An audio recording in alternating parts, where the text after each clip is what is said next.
Numugisha kandi nkuko Paul yabivuze kubona umwanya wo kugana ijambo ry'Imana. Numugisha kuba tubonye akanya kugana ijambo ry'Imana. It's a blessing to have this opportunity to share the word of God. Ndiyegereza abantu twari tumaze iminsi tudaterana. I welcome everyone. I think he means me. Those who have been here for a long time. Mpereye kuri mwene data John yaramaze kubivuga. Rakoze. N'abandi benshi twabonye bari bamaze igihe bataza gusenga. And many others who haven't been around for a while.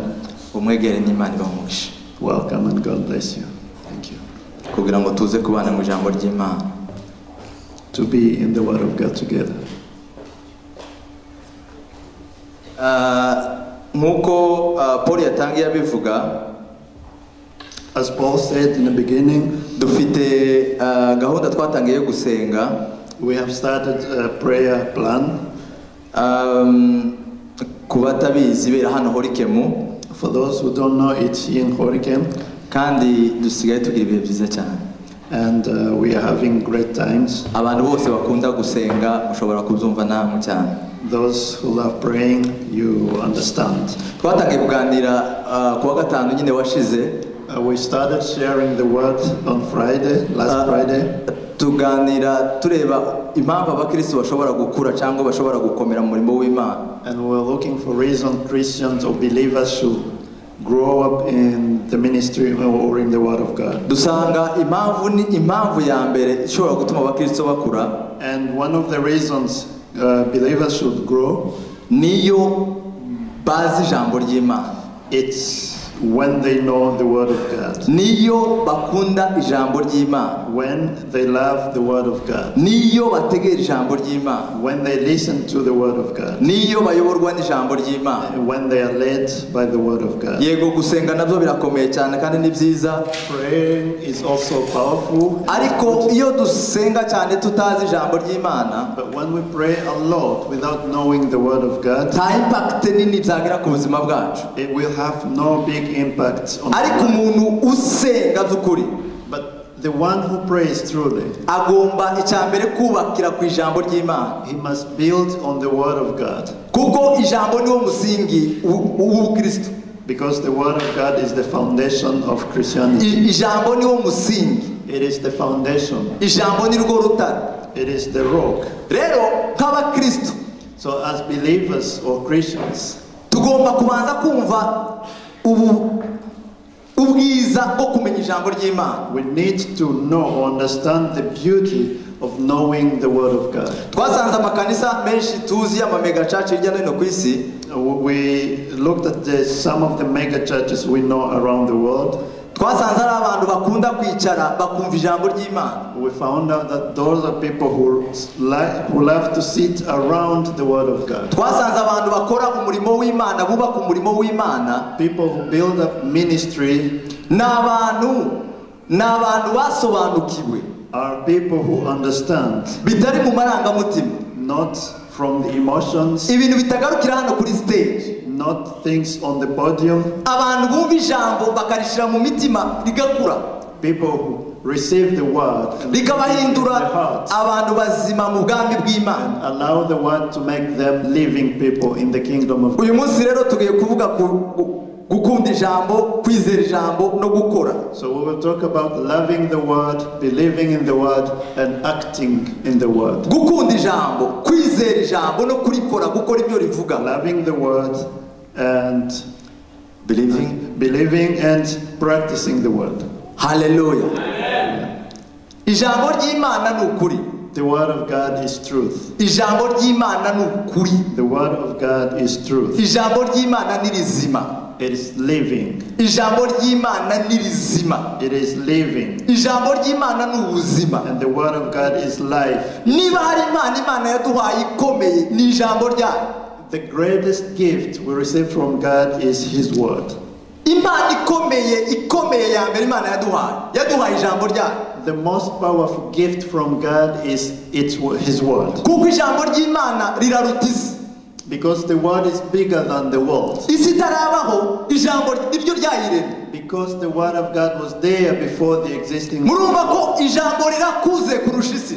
Because then you understand that the word is greater or older than the world itself. muri Yohana igice cya mbere John chapter 1. yaranditse aravuga ngo mbere na mbere habayeho jambo, hahozeho jambo, He wrote that in the beginning there was word, kandi jambo yahoranye n'Imana, and the word was with God, kandi jambo yari Imana. and the word was God. Nta cyaremwe na kimwe muri iyi si kitaremwe na jambo, Nothing was created but by the word. kandi uwo jambo yari umucyo w'isi. And he was the light of the world. Bibiliya ivuga ngo yaje mube ariko abe ntibamumenya, But the Bible says he came into his, but they did not believe him. ariko abamwakiriye bose bakizera izina rye. But those who received him and believed his name, yabahaye ububasha n'ubushobozi bwo kwitwa abana b'Imana. he gave them the power of becoming the children. Rero ijambo ni Yesu Kristo. So the word is Jesus Christ himself. murumva ko Imana yaduhaye navuze ry'ijambo ni Kristo yaduhaye. So that word, that Jesus Christ himself. Haleluya. Bibiliya ivuga ngo Yesu yabwiye abigishwa aravuga ngo ni njyewe mutsima wamanutse uva mu ijuru. Jesus told his disciples, I'm the bread who came from heaven. Barya bakunda kuvuga ngo ijambo ry'Imana ngo yaduhaye umugati. Yesu yarabyivugiye wenyine, yaravuze ngo ni njyewe mutsima wamanutse uva mu ijuru ku Mana, He said, I am the bread that came from God. kandi ngo uzarya wese azagira ubugingo bw'iteka. And whoever eats me will have eternal life. Bibiliya ivuga ngo Imana yafashe ibintu byose, imigisha yose, And the Bible said that God took everything iyikubira muri Yesu, iyibumbira muri Kristo, and put it in Christ. irangije ijambo iduha, And then he gave him to us. iduha ijambo ry'ubuzima, He gave us the word of the iduha life. iduha ijambo. He gave us the word. Haleluya. Bibiliya ivuga ngo Yesu yabwiye abigishwa, And he told his disciples, arababwira ati ibi muri kureba uyu munsi, what you see today, hari abahanuzi n'abami bifuje kubibona, there are kings and prophets who wanted to see this. hari abifuje kubona Kristo, hari abifuze kubona jambo, They longed to see this, ariko barinda basaza bataramubona. but they died before that. Ariko ngo Imana yashimye But God wanted kumuhishurira mwebwe muciye to bugufi. reveal him to you. Nicyo gituma ari umugisha ukomeye Therefore, it's a great blessing kuba twaramenye Kristo. to know Christ. Haleluya. Haleluya. Ijambo Bibiliya ivuga rero ngo nuko ngo ijambo ry'Imana ribe muri mwe ngo rigwijije ubwenge bwinshi. And the Bible says, let the word of God be in you, Ijambo ryuzure, in fulfillment, ijambo risendere, in overflow, ijambo ribayobore, guiding you, ijambo ribakuze, making you grow, ijambo ribacure, and molding you, ijambo ribageze ku gakiza kuzuye. and taking you to the salvation, full salvation. Haleluya. Iminsi tumaze mu nzu y'Imana The days will been spending in the house of twakagombye God. kuza tuyimezira ku rugero rw'ijambo ry'Imana tuzi mu buzima We bwacu. should be measuring them by the level of the word of God we know. Bibiliya ivuga ngo nubwo Yesu yaramaze iminsi 40 n'amajoro 40 asenga, And the Bible says, even though Jesus was praying for 40 nights and days, Satani ntiyatinye kumugerageza. the devil was not afraid of tempting him. Umwana w'Imana nzima nawe yari Imana, The Son of the living God, who was God himself, amaze iminsi 40 n'amajoro 40 mu butayu asenga. after praying for 40 days and nights in the Bibiliya wilderness, ivuga ngo aboneza arasonza, he became hungry. ngo Satani aramufata amujana mu butayu atangira kumugerageza, And the devil started tempting him aramubwira ngo niba uri umwana w'Imana, and say, if you're the Son of God, hindura ibuye ribe umugati urye kuko ndabizi urashonje. turn this stone into a bread because you're hungry. Yesu aramusubiza ngo And Jesus answered, umuntu ntazatungwa n'umutsima, man will not live by the bread, umuntu azatungwa n'ijambo ryose ry'Imana. but by the word of God. Ijambo niryo ridutunga, It's the word that gives life. ijambo niryo rigomba kudutunga. It's the word that should be giving us life. Ibindi byose abantu bishingikirizaho ni ubusa. Anything else we believe in or we lean on, Bibiliya ivuga ngo isi n'ijuru bizashira, because the heaven and earth will pass away. The ariko Bible says, ijambo ry'Imana but the word of God ntirizakukaho. will stay forever. Ijambo ry'Imana The word of nizo prinsipe z'Imana. God is the principle. Ijambo ry'Imana The word of nibwo God bwenge bw'Imana. is the wisdom of God. Ijambo ry'Imana niryo rikubiyemo inzira izatugeza mu ijuru. Is the way that will take us to heaven. Ijambo ry'Imana kurimenya Knowing the word of God, birasaba guhishurirwa. it requires a revelation. kugira ngo umenye ijambo ry'Imana In order to know the word of God, birasaba ko Imana igukingura amaso yawe y'umutima you need God to open your spiritual kuko eyes. ijambo na Kristo ni umwe. Because the word and Christ are the same. Hallelujah. Hallelujah, hallelujah, hallelujah. Yesaya 15 no kuri 16. Isaiah 15 and verse 16. 15 no kuri 16. What? Haravuga ngo Chapter? 15 ibice 10 verse 16. Haravuga ngo amagambo yawe amaze kuboneka ndayarya maze ambera umunezero n'ibyishimo zo mu mutima wanjye kuko nitiriwe izina ryawe Uwiteka Mana Nyiringabo. Amen. Isaiah 15 or No, 16? Jeremiah.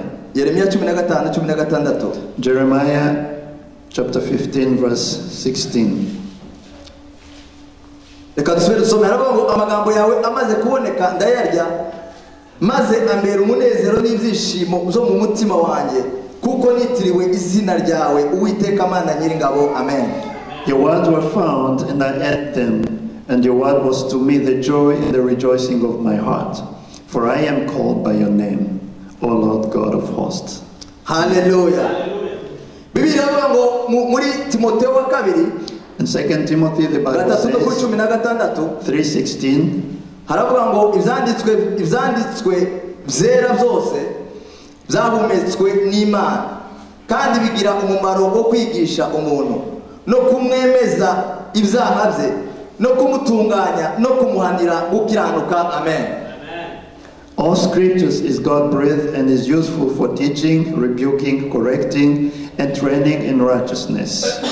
Ibyanditswe byera byose All scripture byahumetswe n'Imana was breathed by God, kandi bigira umumaro wo kwigisha umuntu and it's useful no kumwemeza ibyaha teaching and rebuking no kumutunganya and correcting no kumuhanira gukiranuka. and training in righteousness. Niba dushaka gukorera Imana by'ukuri, If we want to serve God in truth, ibyanditswe byera by'Imana byahumetswe n'Imana the Holy Scripture, breathed by God, nibyo bifite imbaraga zo kudutunganya, has the power to train us, nibyo bifite imbaraga zo kuduhanira gukiranuka, to rebuke us. nibyo bidufasha kugira ngo tubashe guhagarara mu murimo w'Imana tutari umugayo. It's the power that helps us stand firmly in the word, in the ministry. Ijambo ry'Imana rifite imbaraga zo gucura umuntu. The word of God has the power to form someone. Bibiliya iravuga ngo ni inkota icyaye ubugi bw'umuntu. It is a two-sharp sword.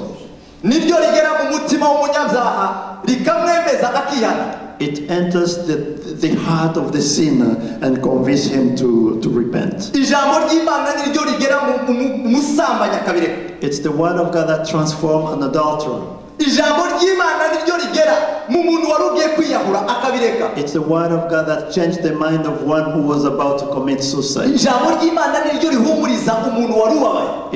It's the word of God that comforts akumva arahumuritse, and they are comforted. Yeremiya yaravuze ngo ijambo rimaze kuza Jeremiah said, when I received the word, ngo ndarirya I ate it, ngo rimpindukira ibyishimo n'umunezero. and it became for me great joy. Kubera ko Yeremiya hari igitabo yanditse cy'amaganya ya Yeremiya, Because he wrote another book, Lamentation. ababajwe n'ibyo Isirayeli yanyuragamo. He was saddened by what Israel was doing. Ariko hano biragaragara ko ijambo ry'Imana But here, it's evident that the word of God, rihinduka umunezero w'umuntu ubabaye. it becomes a joy for the one who is sad. Iyo ijambo ry'Imana ribaye ryinshi mu buzima bw'umuntu, When the word of God becomes more in you, nicyo gihe umuntu w'umunyantegeke that's when a weak person ahaguruka akavuga ngo ndakomeye. can stand up and say, I'm strong. Nicyo gihe umuntu w'umukene That's when a poor person abasha kuvuga ngo ndi umukire. can declare, I am rich. Iyo ijambo ry'Imana riri muri wowe, When the word of God is in you, ibyo wanyuramo byose ubireza amaso ukabona uko Imana ikureba. whatever you go through, you look beyond and you see God looking at you. Bibiliya iravuga ngo reka umunyantegeka avuge yuko akomeye, And the Bible says, let the weak say, I am strong. umukene avuge yuko And atunze, the poor say, I'm rich.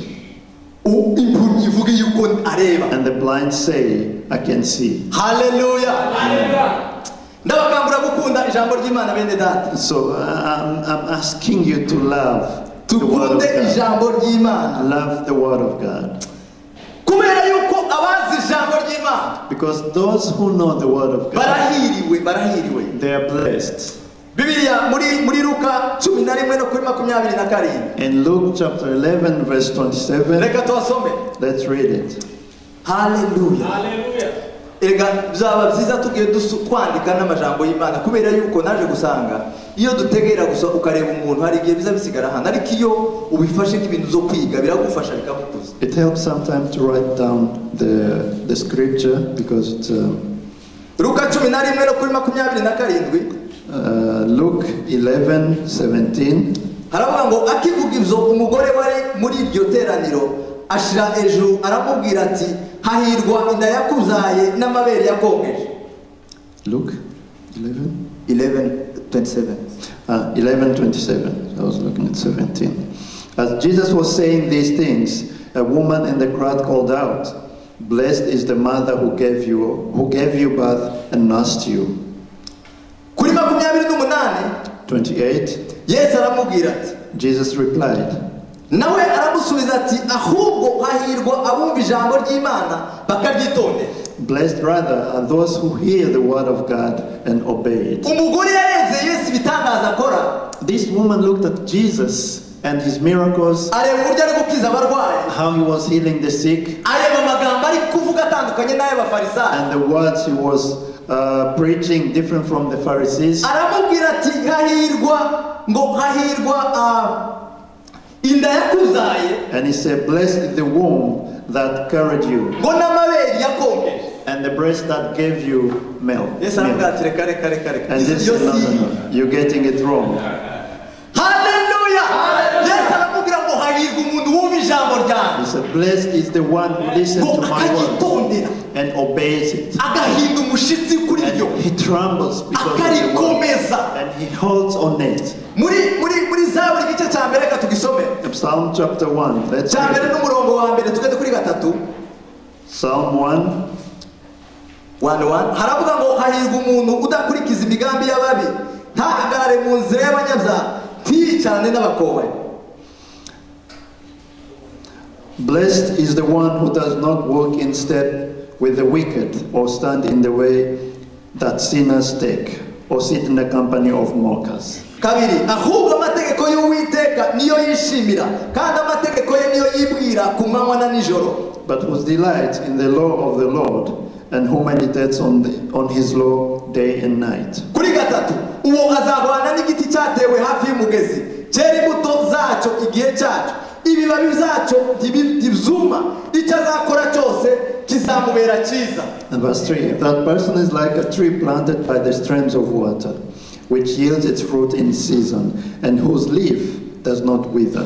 Whatever they do prospers. Hano Dawidi yashatse kutwereka source ya prosperity, donc isoko yo kugubwa neza no gukomera. And here David is showing us the source of prosperity and greatness. Ni ukwitandukanya n'ibibi, To be separated from evil, ntiwicare mu nama z'abakobanyi, and not sitting with mockers. ahubwo mu mategeko iri jambo tuvuga, aya mategeko y'Imana, But this law of God, akaba ariyo wibwira ngo ku manywa na nijoro, uko uryamye, uko uzutse, uko utekereje, ukumva aya magambo ari mu mutima wawe. you meditate it day and night as you are awake or sleeping.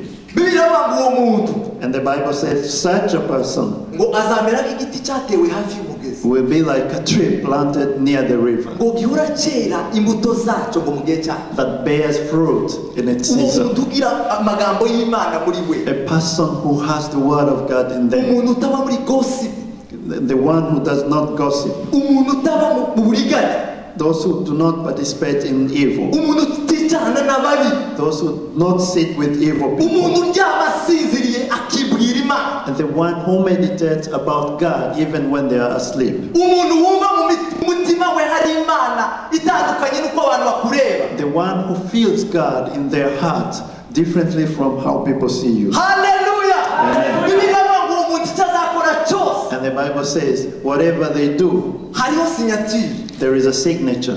icyo azakora cyose whatever they do ngo kizomubera cyiza. will prosper. Haleluya!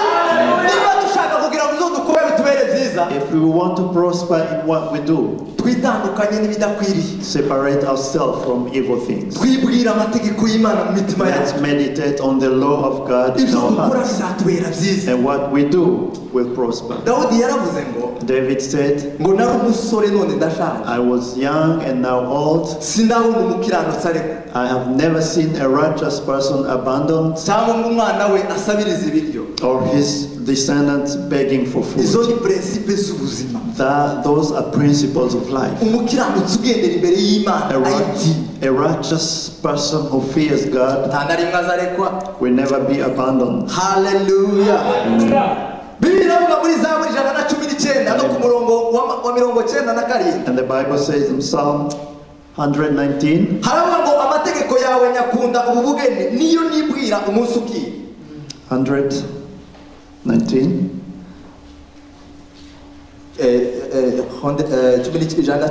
no kuri mirongo 97. 119 and 97. Yeah.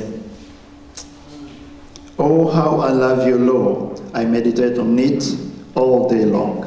Muri 98 igice kuri haravuga ngo ibyo wategetse bituma ndusha abanzi banjye ubwenge kuko bihorana nanjye iteka. Your commands are always with me and make me wiser than my enemies. 99 haravuga ngo ufite ubwenge buruta ubw'abigisha banjye bose kuko ibyo wahamije ari byo nibwira. 99. I have more insight than all my teachers, for I meditate on your statutes. ikurikira avuga ngo ndajijuka karusha abasaza kuko njya nitondera amategeko wigishije. I have more understanding than the elders, for I obey your precepts. Ijana na rimwe haravuga ngo njya ndinda ibirenge byanje inzira mbi zose kugira ngo nitondere ijambo ryawe. And 101. I have kept my feet from every evil path, so that I might obey your word. Haleluya! Murumva uburyo Dawidi yarazi impamvu zo gutunga Imana mu buzima bwe. You understand that? How David understood the benefit of having God in his life. Yaravuze ngo kubera iryo jambo ngo arajijuka akagira ubwenge ngo akarusha abasaza. And because of the word of God, he became wiser than all the people. Ngo akarusha ngo n'abigisha be abigisha b'ubwenge. Even wiser than his teachers. Kubera gusa gutunga ijambo ry'Imana mu buzima bwe. Because of having the word of God in his life. Ijambo ry'Imana niryo soko ry'ubumenyi bwose. The word of God is the source of all understanding. Niba ushaka gutsinda ibyakunaniye, If you want to overcome whatever is difficult in your life, ubaka ku ijambo ry'Imana. build on the word of God. Ibindi byose bizakunanira. All else may fail. Aravuga ngo amagambo yawe Mana nyakunda uvuge nyakunda bingana gutya. Say, how I love your word, Ndayakunda ngo araryohera. because it's sweet.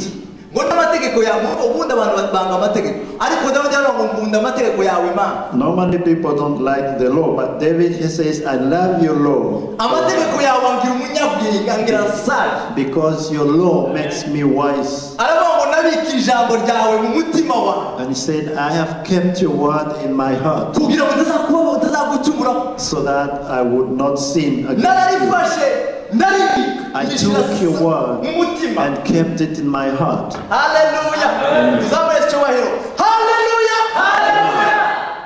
Yabika ijambo ry'Imana mu mutima we. He kept the word of God in his heart. Haleluya. Hari ahantu yavuze muri 19 igice cya 19 no kuri 15 aravuga ngo Chapter 19, verse 15, he said, aravuga ngo amagambo y'akanwa kanjye the word of my mouth ngo nizo nibwira mu mutima and the thoughts in my heart, zemerwe nawe Mwana. they should be accepted by you, Bibe accepted. that they may be accepted. Ibyo nibwira zose mu mutima y'umuntu atareba. What I think in my heart when nobody sees, and my words, Bibe accepted, byemerwe. may they be accepted. Kubera yuko yari yarabika ijambo rye mu mutima, yari yarabika ijambo ry'Imana mu mutima we. Because he had kept the word of God in his heart. Haleluya. ijambo ry'Imana ni ryiza cyane. The word of God is good. Nta yindi mpano twahawe muri iyi si nk'ijambo ry'Imana. There is no other gift. Tujya tugendana za Bibiliya ariko tutazi agaciro kayo. Sometimes we carry Bibles without knowing the values. Bibiliya ni ubutunzi buruta ubutunzi tujya tureba bwo mu isi. It is the richest beyond all other riches. Nta kindi gitabo gishobora kuyobora ubuzima bwawe kugira ngo ntibukarimbuke. There is no other book that can lead your life to eternal life. Ibitabo za science dukoresha ni ibitabo bidufasha hano ku isi. Science books can help us here on earth. Kandi abazanditse barapfa. And the writers or their authors die. Ariko Imana nk'umuremyi, but God the Creator, yafashe ibyayo byose ibibumbira muri kino gitabo. He took everything and put it in this book. Irakiduha. And He gave it to us. Irabifata byose byanditswe byose buriya ngo byaguraga Kristo. And everything that was prophesying Christ. Ifata Kristo ibibumbira muri iki gitabo kugira ngo tumwumve. Irakiduha. And He took Christ and put around and gave Him to us. Yesu yavuze ngo, and that's why Jesus said, agiye gupfa ngo yabwiye abigishwa ngo yafashe umutsima arawumanyura. Before He died, He took the bread and broke it. Aho ndakunda cyane. I love that part. Arababwira ngo uyu ni umubiri wanjye utangwe ku bwawe. And He said, this is my body that is being sacrificed for warangije you. gufata igikombe aragishimira. And He took the cup and thanked God. Arangije aravuga ngo aya ni amaraso yanjye watangwe ku bw'ab'isi ku isi yose. And He said, this is my blood that being offered for many. Aravuga ngo rero ubwo muzoza muterana mujye mubyibuka. And whenever you meet, remember this. Muze mwibuka umubiri watangwe. Remember the body that was sacrificed. Mwibuka amaraso yamenetse. And the blood that was shed. Kuko nicyo isi yahawe. Because this is what the world has been given. Twahawe amaraso aruta ayandi yose. We have been given a blood that is more valuable than any other blood. The Bible says you were without God. You were far from the promises. You were separated from Israel. You were living without God. You had no promises for the future. But you've been drawn near. Hallelujah! The blood has drawn us near and put us in the family of God. It's beyond understanding. We have become the generation, the descendants of Abraham. That's what our brother Paul said. And Abraham had the voice of God in his land from his father Terah. And when he had the voice of God, he believed it. Let us believe the word of God. And when he heard the voice of God, God told him, Abraham, stand up and go into the land that I'm going to show you. And he left and started going without knowing where he was going. But he was obeying the voice of God. And when he reached that land, and God was convinced about his faith. And he tried his faith in different ways. And he made him the grandfather of all believers. And the Bible says because of his faith, it became his righteousness. And therefore he was called friend of God. So he walked around as a friend of God. A friend of God. He would walk around. And the Bible says angels passed by while they were going to Sodom. And when he had given them food before they left, and they discussed among themselves, how can we hide our friend Abraham?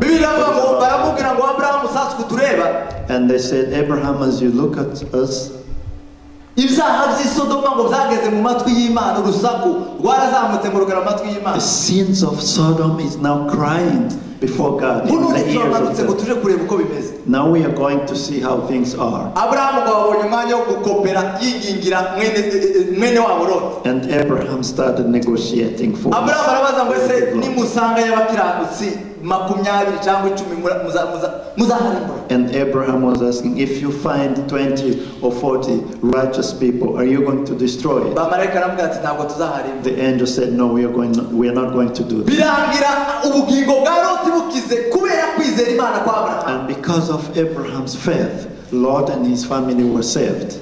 Hallelujah.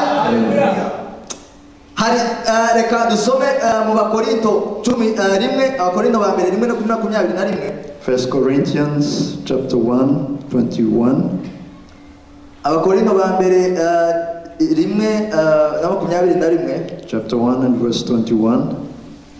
Aravuga ngo kuko ubwo bwenge bw'Imana bwategetse ko ab'isi badaheshwa kumenya Imana n'ubwenge bw'isi.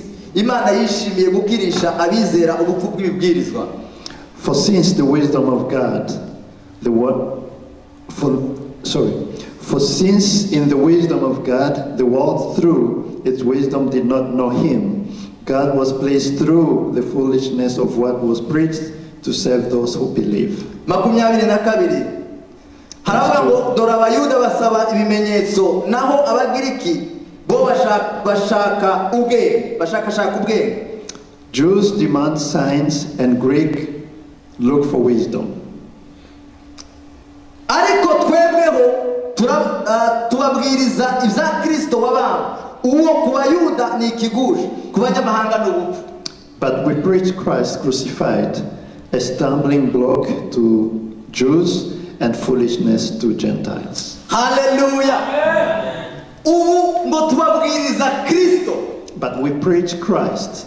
Ngo Bibiliya ngo amagambo y'umusaraba. And the Bible says that the word or the preaching of the cross, kubarimbuka ngo ni ubupfu. it's foolishness for those who perish. Ariko kuri twebwe abizeye, But for us who believe, ni ubugingo bw'iteka. it is eternal life. Hallelujah.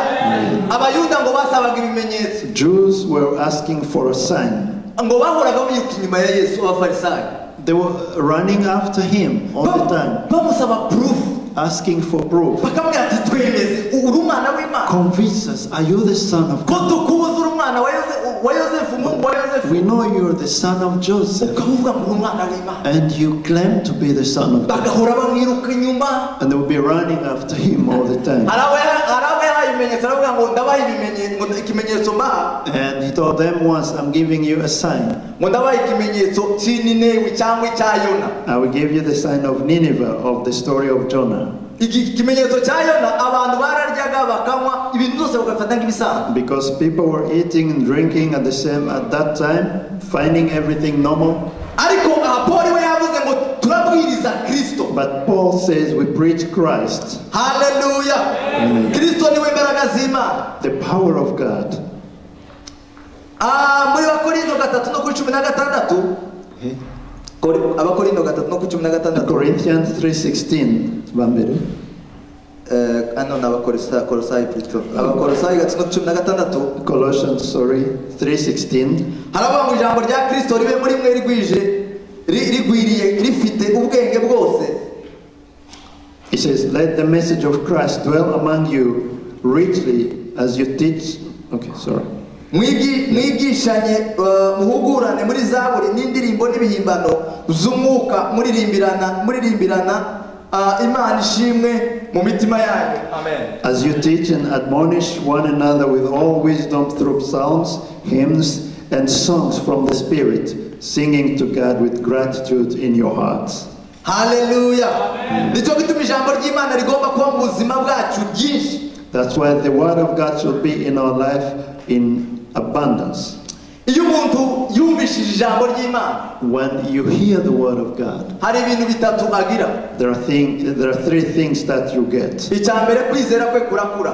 Your faith grows, number one. Icya kabiri iwe ubwe mu by'Imana arakura. And number two, they grow in knowing God or in the things of God. Muri mu gitabo cy'Abaroma 12 In the book of Romans, chapter 12, reka hagire uhadusomera can someone read ku gice cya mbere abaroma 12 ku gice cya mbere chapter 12, verse 1? Paul, can you read?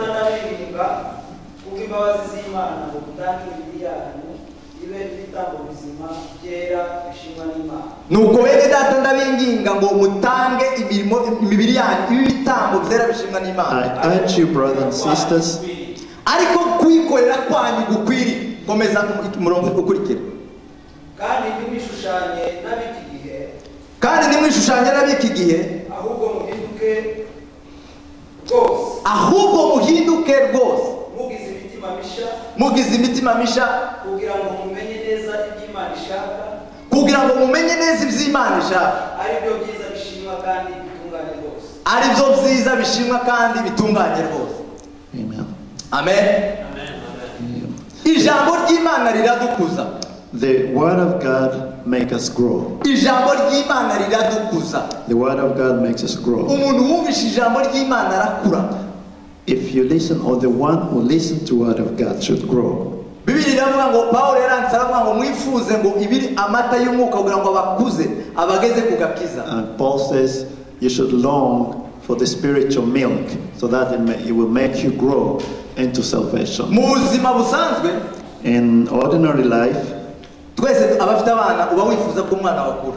Those who have children, you want them to grow. Kuko umwana iyo adakuze kiba ikibazo ku babyeyi. It becomes a problem to the parents if the child is not growing. N'imbere y'Imana iyo tudakuze duhinduka ikibazo. Likewise, when we don't grow, it becomes a problem. Umukristo utarakuze ni ikibazo mu itorero. If a believer is not growing, it's a problem in the church. Hallelujah. Gukura ni ingirakamaro. Growing is essential. Tugere ku rwego. We should grow up to the level. Nakunze Yobu ko yavuze. I love what Job said. Yaravuze ngo ibyiringiro zanjye ndabikomeje. He said, I hold up to my hope. Kandi nzakomeza niringira Imana. And I will keep trusting Him. Ngo nubwo yo yaniki. Even though He would slay me or kill me, nzakomeza nizere. I will still believe in Him. Ngo nubwo umubiri wanjye ubora, ngo uyu mubiri wanjye ubora. Even though my body would rot. Numara kwambara kutabora. When I have been given the eternal body, I know I will see Him. And I will see Him with my own eyes. He had grown. Hallelujah. The word of God requests us to grow. When you grow up, you work. When you grow up, you don't observe. Those who grow up, they know there is a reward in serving God. When you grow up, you cease to become a statue in the ministry.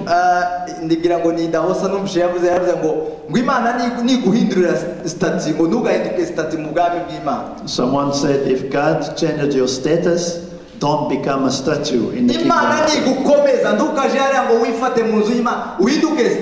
When God makes you strong, don't become a statue. Let that become a reason to serve Him. Because serving the Lord is of a great value. We need to have Christians who are grown up. This is the house of our Father.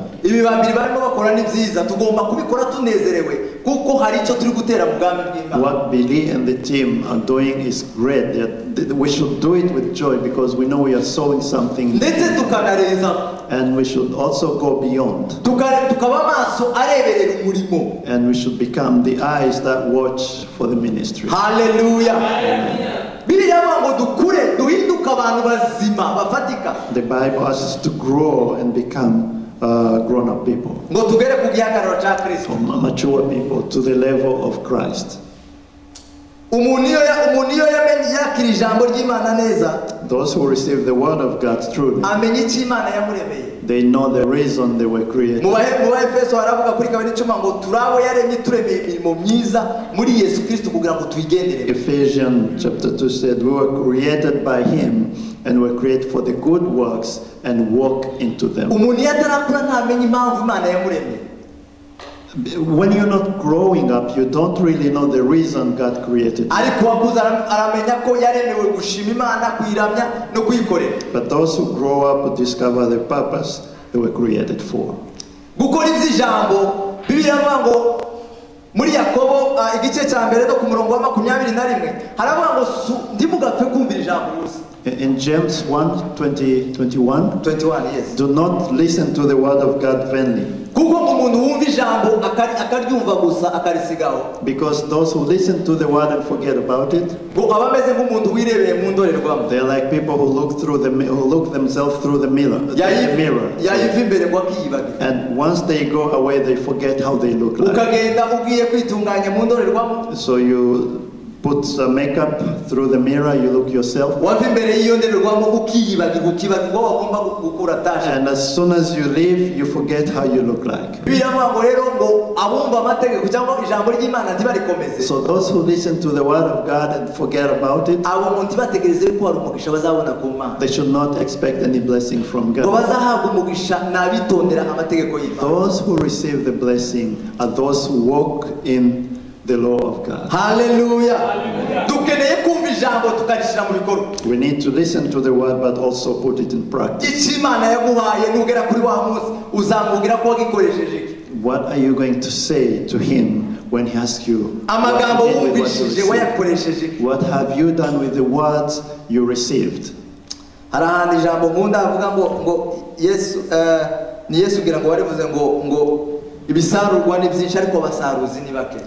Jesus said somewhere in the Bible that harvest is a lot, but the harvesters are few.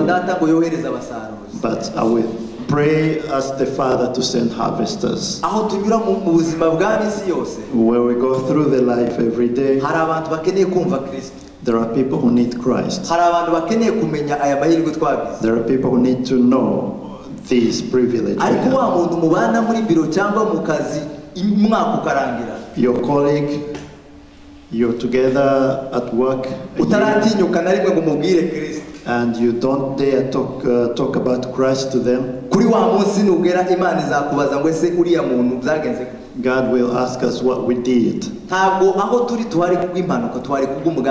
We are not where we are by accident. Hallelujah. By the purpose of God.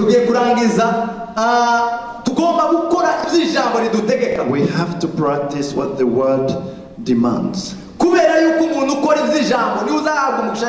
Because those who practice the word of God are the ones who will be blessed by God. Peter, 2 Peter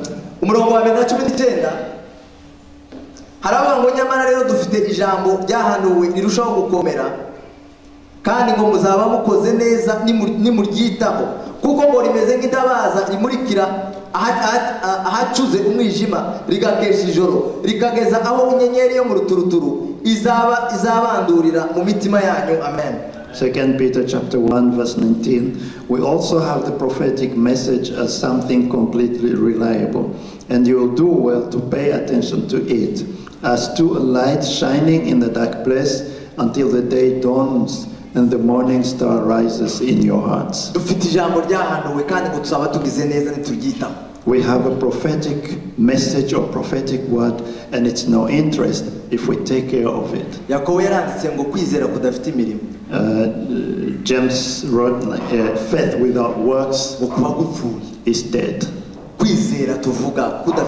Faith without works is dead. Show me your faith, and I will show you my faith with my works. What are the works of your faith? We need to work hard rather than talking. And works, shout harder than just words. James,